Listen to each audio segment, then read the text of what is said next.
प्याज की उन्नत खेती यूट्यूब चैनल पर आप सभी मित्रों का स्वागत, वंदन, अभिनंदन। किसान भाइयों, आज के हम इस वीडियो में बात करने वाले हैं कि जिस प्रकार से पावन नवरात्र में माता रानी की कृपा किसानों के ऊपर बरसना चाहिए थी, 2 से 5 रुपए का बाजार टाइट होना चाहिए था, ऐसा अनुमान लगाया जा रहा था कि नवरात्र 5 से 7 के बाद बाजार में कुछ हलचल हम लोगों को दिखाई देने वाली है।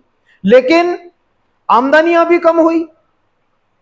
आमदनियां देख लीजिए आप मंडियों की, जब से नवरात्र स्टार्ट हुए हैं किसी भी प्रकार से कोई आमदनी मंडियों में ज्यादा नहीं देखी गई। अब मंडियों में किसानों ने आमदनी कम की तो सरकार ने रेक के द्वारा सभी सेंटरों को फुल कर दिया। लखनऊ में रेक लगा दिया, गुवाहाटी में रेक लगा दिया, हैदराबाद में रेक लगा दिया, कलकत्ता में रेक लगा दिया, पटना में रेक लगा दिया, यहां तक कि दिल्ली में रेक लगा दिया। तो सरकार चाहती क्या है हम लोगों से? जब बाजार बढ़ने की उम्मीद किसानों को थी कि नवरात्र और नवरात्र के बाद प्याज के बाजार में 2 से 4 रुपए की सुर्खी आएगी, तब हमारे पास में जो रखा हुआ थोड़ा बहुत माल है, ज्यादा माल नहीं है, 30% से भी कम माल किसान भाइयों मध्य प्रदेश और महाराष्ट्र में है। लेकिन होता क्या है कि जब बाजार गिरते हैं, मंडियां फुल होती है, उसी समय सरकारी माल भी मंडियों में आ जाता है, जिससे बाजार बिगड़ता है। अब आज हम इंदौर मंडी की बात करें, शाजापुर मंडी की बात करें, महाराष्ट्र की लगभग सभी मंडियों की बात करें तो आवके अभी स्थिर है। आवकों में किसी भी प्रकार से कोई ज्यादा आवके नहीं है। इंदौर मंडी की आवके यदि 1 लाख भी होती है तो वह हम लोगों को लगता है कि हाँ, इंदौर मंडी में आवके हुई है। यदि 50-60 हजार कट्टे की आमदनी यदि इंदौर मंडी में होती है तो यह सामान्य आवक के रूप में गिनी जाती है। लेकिन आज 30-35-40 हजार कट्टे की आमदनी इंदौर मंडी में हो रही है। उससे ज्यादा आमदनी तो शाजापुर की मंडियों में हो रही है। शाजापुर की मंडी में आज हम यदि आमदनियों की बात करेंगे तो 20 से 30 हजार के बीच में हम लोगों को शाजापुर मंडी में आमदनी देखने को मिलेगी। फिर भी बाजार क्यों नहीं बढ़ रहा है? सबसे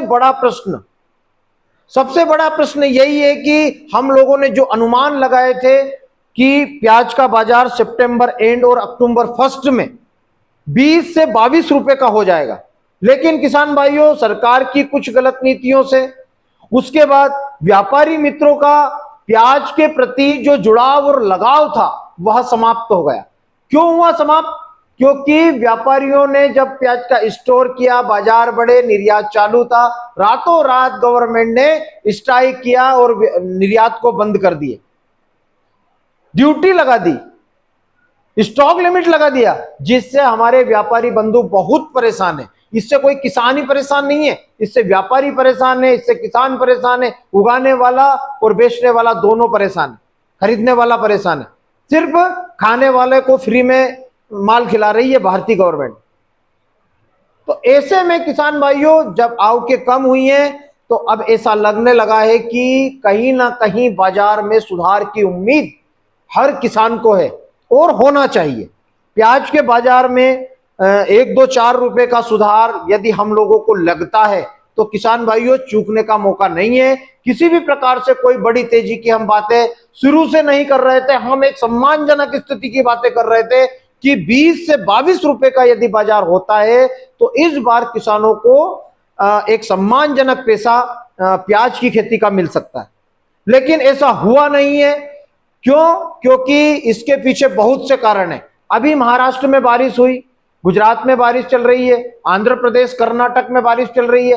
एक तो होता क्या है कि अफवाहों का दौर इतना चलता है कि साउथ का प्याज आने वाला है 15 अगस्त से, ऐसी अफवाहें कितनी चली। आज तक आप मुझे ये बता दीजिए, उत्तर भारत की किसी भी एक मंडी में एक आध गाड़ी से ज्यादा साउथ का माल यदि आया हो तो साउथ का माल बारिश की वजह से डैमेज हुआ है। और जब सुपर और ड्राई माल 10 रुपए किलो बिक रहे हैं पुराने, तो नया प्याज तो 2 रुपए 3 रुपए किलो बिक रहा है।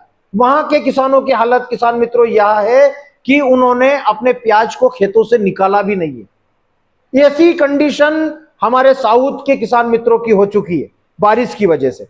माल आता, अभी सुख सागर की खबरें आ रही है कि सुख सागर से प्याज जो बना हुआ है वहां पर भी बारिश हो रही है। उस प्याज में भी डैमेज की शिकायत किसान भाइयों हम लोगों को देखने को मिलेगी। महाराष्ट्र में नर्सरियां जल गई है, पानी की वजह से नर्सरियां जल चुकी है, खत्म हो गई है, गल गई है, बहुत सारे क्षेत्रों में गली है। ऐसा नहीं है कि पूरा पूरा महाराष्ट्र डूब गया है, पूरा महाराष्ट्र नहीं डूबा है। जिन क्षेत्रों में अधिक वर्षा हुई है वहां पर नर्सरियों में नुकसान हुआ है। इसकी खबर किसान मित्रों हम 5 से 7 दिन तक इसका वेट करेंगे, कितना नुकसान महाराष्ट्र में हुआ है, कितना गुजरात में हुआ है, कितना मध्य प्रदेश में हुआ है। लेकिन नुकसान नुकसान होता है, नुकसान सिर्फ किसान झेल सकता है और किसानों का ही नुकसान प्रकृति के माध्यम से हो रहा है। और प्रकृति नुकसान कर रही है जो कर रही है, हमारी सरकारें भी हम लोगों का नुकसान कर रही है। तो बने रहे मेरे साथ प्याज की उन्नत खेती यूट्यूब चैनल पर। जय बलराम, जय किसान, जय जवान।